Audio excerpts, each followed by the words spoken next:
Assalamualaikum warahmatullahi wabarakatuh. Selamat pagi atau selamat siang adik-adik semuanya.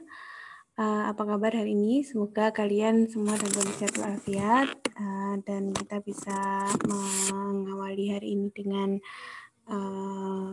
lancar tanpa halangan suatu apapun. Pada kesempatan kali ini saya akan menyampaikan materi mengenai stasiun dan emplacement. Nah, pada materi stasiun dan emplacement ini, kita akan pelajari definisi stasiun dan emplacement, kategori stasiun, jenis-jenis emplacement, dan susunan dari emplacement. Baik, akan saya mulai. Jadi selain jalan rel, kereta api memerlukan prasarana untuk menaikkan dan menurunkan penumpang, bongkar muat barang, menyusun lokomotif atau gerbong, dan untuk pemeliharaan dan perbaikan kendaraan kereta api. Jadi untuk melengkapi kebutuhan prasarana dari kereta api tersebut, maka diperlukan suatu prasarana yang disebut stasiun dan emplacement. Jadi stasiun itu apa? Stasiun itu adalah kumpulan dari jalan rel, peralatan, perlengkapan, bangunan, dan emplacement yang merupakan satu kesatuan dan merupakan fasilitas moda kereta api. Sedangkan emplacement adalah jalan-jalan rel yang disusun sedemikian rupa sesuai dengan fungsinya. Nah, bedanya kalau emplacement ini hanya jalan rel saja, kalau stasiun di situ ada emplacement-nya, ada bangunannya, ada tempat bengkelnya, dan lain-lain fungsi untuk naik turun penumpang, bongkar muat barang, menyusun lokomotif, dan pemeliharaan kereta api. Nah, stasiun itu bermacam-macam, bisa dikategorikan menurut fungsinya, menurut ukurannya, menurut letaknya, dan menurut bentuknya. Menurut fungsinya, di sini ada stasiun penumpang, stasiun barang, dan stasiun langsiran. Stasiun penumpang adalah digunakan untuk naik turun dan bagasi penumpang. Untuk stasiun barang digunakan untuk bongkar muat barang, dan stasiun langsiran digunakan untuk merangsir atau menyusun rangkaian kereta api. Untuk kalau kita lihat dari jenis ukurannya, maka ada stasiun kecil, stasiun sedang, dan stasiun besar. Apa itu stasiun kecil?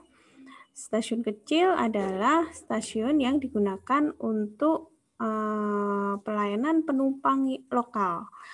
Nah, di sini sering disebut sebagai perhentian. Jadi hanya singgah gitu ya. Kereta api cepat tidak berhenti di sini, kemudian tidak melayani bongkar muat barang. Untuk memberikan kereta api lain lewat, maka dibuat 2-3 jalan rel. Jadi cukup kecil ya. Hanya untuk transit sementara, biasanya bukan merupakan stasiun awal maupun stasiun akhir. Kemudian stasiun sedang, biasanya ini terdapat di kota kecil, terdapat fasilitas penumpang dari jarak jauh, kemudian kereta api dapat berhenti di sini. Jumlah relnya itu melebihi dari jumlah rel stasiun kecil. Yang terakhir adalah stasiun besar. Ini ada di kota besar, melayani banyak kereta api yang datang dan berangkat. Jalan relnya otomatis melebihi dari jalan rel yang ada di stasiun sedang. Kemudian menurut letaknya, kita bisa membagi atau melihat stasiun ini berupa stasiun akhir tempat mulai atau berakhirnya jalan rel, kemudian stasiun antara, kemudian stasiun pertemuan atau junction, kemudian stasiun persilangan. Untuk stasiun akhir, stasiun akhir merupakan tempat bermulai atau berakhirnya jalan rel. Kemudian untuk stasiun antara, ini ada pada jalan rel menerus. Kemudian untuk stasiun pertemuan atau junction merupakan kombinasi dari stasiun akhir dan stasiun antara atau yang menghubungkan antar jurusan. Kemudian, untuk stasiun persilangan adalah stasiun yang berada pada persilangan jalan rel.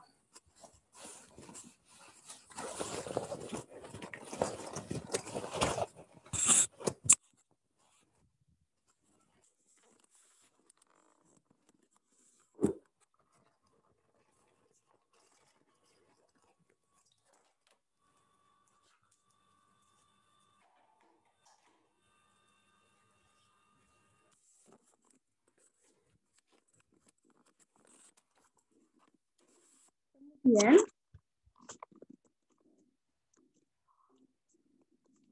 ini adalah layout dari stasiun akhir, stasiun antara, kemudian stasiun pertemuan, dan yang ini adalah stasiun persilangan. Ini adalah contoh saja. Mungkin jika kita mendesain jenis dari stasiun seperti ini akan disesuaikan juga dengan kesediaan lahan yang ada di stasiun tersebut dan juga jumlah kereta api yang direncanakan akan ditampung atau melewati dijadwalkan ada di stasiun tersebut. Kemudian menurut bentuk di sini bisa dibagi menjadi stasiun kepala atau stasiun siku-siku, di mana gedung utama siku-siku terhadap jalan rel yang berada di stasiun tersebut, misalnya adalah stasiun Jakarta Kota atau stasiun Kertabakti di Sumatera Selatan. Kemudian stasiun sejajar, ini gedung utamanya sejajar dengan jalan rel. Ini yang paling banyak ya, kalau stasiun sejajar ini paling banyak kita temukan di stasiun kereta api sepanjang Jakarta ke Semarang maupun Jakarta ke Yogyakarta, dan destinasi lain yang ada di Pulau Jawa. Kemudian stasiun pulau, di sini gedung utama sejajar dengan jalan rel dan terletak di antara jalan relnya. Contoh, stasiun Cikampek. Yang terakhir ada bentuk stasiun Semenanjung, di mana gedung utamanya terletak di antara dua jalan rel yang bertemu. Nah, ini adalah contoh dari bentuk-bentuk stasiun kepala, stasiun sejajar, stasiun pulau, dan stasiun Semenanjung. Yang dilambangkan oleh garis S itu adalah gedung stasiunnya, kemudian P adalah peronnya. Nah, itu tentang stasiun ya, kita bisa membagi menurut bentuknya, menurut letaknya, menurut ukurannya, menurut fungsinya. Nah, kemudian setelah kita melihat bangunan dari stasiun tersebut, kita akan melihat mengenai emplacement. Jadi emplacement adalah susunan jalan rel yang ada di stasiun. Di sini kita bisa melihat emplacement itu di emplacement stasiun kecil, stasiun sedang, maupun stasiun barang, dan emplacement barang serta emplacement langsir.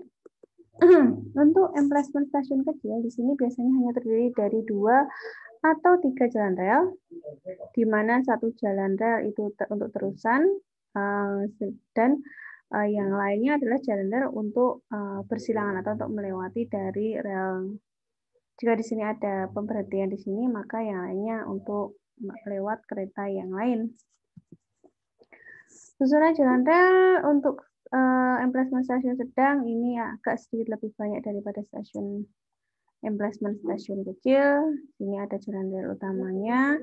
Kemudian yang B ini adalah untuk melewati dari kereta yang lain, gitu, dan seterusnya. Di sini ada langsirnya dan juga ada untuk barangnya. Kemudian untuk emplacement stasiun besar, di sini susunan jalan rel pada stasiun besar tidak semua berdampingan letaknya, tetapi dapat dalam bentuk perpanjangannya. Pada stasiun yang sangat besar, stasiun penumpang dan barang, langsiran itu dipisahkan. Pemisahan dilakukan dengan memasang jalan rel isolasi. Nah, di sini untuk emplacement stasiun besar, ada di stasiun besar di sini cukup lengkap bangunannya, ada jalan rel utama, kemudian ini adalah jalan rel isolasi untuk pemisahan, kemudian sini ada peron, gedung stasiunnya, di sini untuk gudang barang, untuk bongkar muat. Nah, ini adalah jalan rel untuk bongkar muat. Kemudian untuk emplacement barang dibuat khusus untuk melayani pengiriman dan penerimaan barang, terletak di dekat daerah industri, perdagangan maupun di pergudangan. Nah, di sini adalah contoh dari emplacement emplacement di stasiun barang, di mana di ujung emplacement tersebut terdapat gudang barangnya. Yang terakhir adalah emplacement langsir atau Marshall yard. Di sini digunakan untuk menyusun kereta atau gerbong lokomotif. Pada kereta barang, gerbong yang ditarik oleh lokomotif disusun sesuai dengan stasiun atau tempat tujuannya. Penyusunan gerbong tidak boleh mengganggu operasional kereta lain. Dilakukan tersendiri di emplacement langsir. Jadi yang dilakukan di emplacement langsir di sini adalah gerbong-gerbong yang datang ini dilepas dari rangkaian kereta apinya, kemudian dipilah menurut jurusan yang dituju. Di sini ya.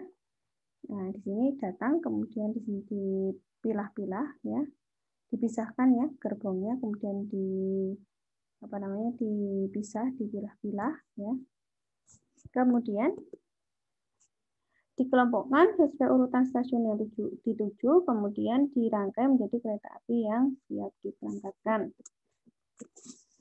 Susunan emplacement langsir di sini adalah untuk kedatangan, pemilihan jurusan, pemilihan stasiun, dan susunan keberangkatan.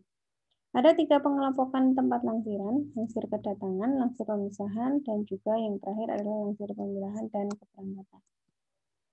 Di sini adalah contoh emplacement langsir, kereta api datang, kemudian dilangsir, dipisah, dipilah-pilah sesuai dengan jurusan keberangkatannya, kemudian diberangkatkan.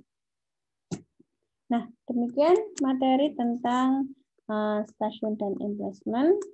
Nah, coba kalian browsing untuk jenis-jenis stasiun ya.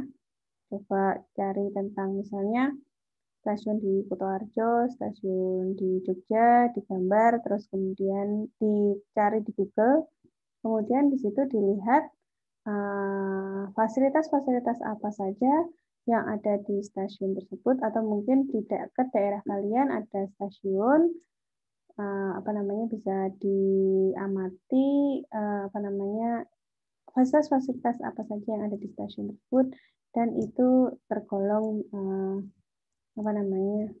stasiun apa gitu ya, jenis stasiunnya, stasiun kategorinya kategori apa, misalnya stasiun kecil, stasiun sedang, atau stasiun besar. Kemudian fasilitas-fasilitas apa saja yang ada di stasiun tersebut. Ambil salah satu contoh, bisa dikerjakan per kelompok sesuai dengan kelompok tugas besar, ya. Ambil contoh bisa Google atau mungkin bisa datang langsung ke stasiun dengan protokol kesehatan, ya, untuk mengamati fasilitas apa saja yang ada di stasiun tersebut, ya. Boleh Google, boleh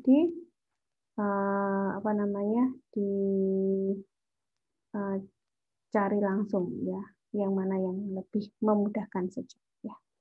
Demikian materi yang bisa saya sampaikan. Kita telah belajar mengenai stasiun dan emplacement, kategori-kategori stasiun, kemudian macam-macam dari emplacement, kemudian proses yang ada di emplacement langsir. Saya tutup untuk materi perkuliahan kita pada kesempatan kali ini. Wabillahi taufiq wal hidayah. Assalamualaikum warahmatullahi wabarakatuh.